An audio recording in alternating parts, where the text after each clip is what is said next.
তো বন্ধুসকল আজি হৈছে আপোনাৰ ২৭ তাৰিখ আৰু মই এখন স্কুলৰ পৰা আহিকে ভাত তাত খাই এখন ভিডিঅ' ষ্টাৰ্ট কৰিলো মানে আজি স্কুলত পৰীক্ষাৰ ৰুটিন গিলা মানে আজি পৰীক্ষাৰ ৰুটিন ৰিভিল কৰিছে মানে ১ তাৰিখৰ পৰা কৈছো আপোনালোকক ১ তাৰিখৰ পৰা পৰীক্ষা তাৰে যি ৰুটিন মানে ৰুটিন আজি দিছে ৰুটিনকে আপোনালোকক মানে সাইডত দি আছো মানে সাইডত চাই লওক ৰুটিনকে সাইডত দি আছো মানে প্ৰথম দিনা আছে ইংৰাজী মানে মাজত বন্ধ বেছি নাই মানে দিবেলে পূজাও না ৯ তাৰিখৰ পৰা পূজা ৯ তাৰিখৰ পৰা পূজা কাৰণে ইফালে ১ তাৰিখৰ পৰা আৰম্ভ কৰি ৮ তাৰিখে শেষ কৰি দিব লগা হৈ গৈছে মানে মাজৰি কাৰণে বেছি বন্ধ দিবা নলা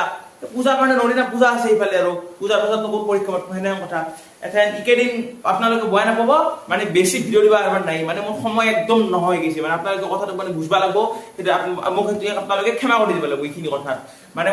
সময় নহয় মানে আপলোড কৰোতে এডিট কৰোতে বহুত সময় গুচি যায় মানে ভিডিঅ' কৰোতে তথাপিও মই মাজে মাজে ভিডিঅ' দি পৰীক্ষাৰ মাজতো মই ভিডিঅ' দিব চেষ্টা কৰিম সেইকাৰণে কিন্তু মই ৰেগুলাৰ মানে এনেকৈ ভিডিঅ' দিব পাৰবানে আপোনালোকে মোক ক্ষমা কৰি দিব মানে পৰীক্ষাটো মানে আহিলে যিহেতু দিয়ক।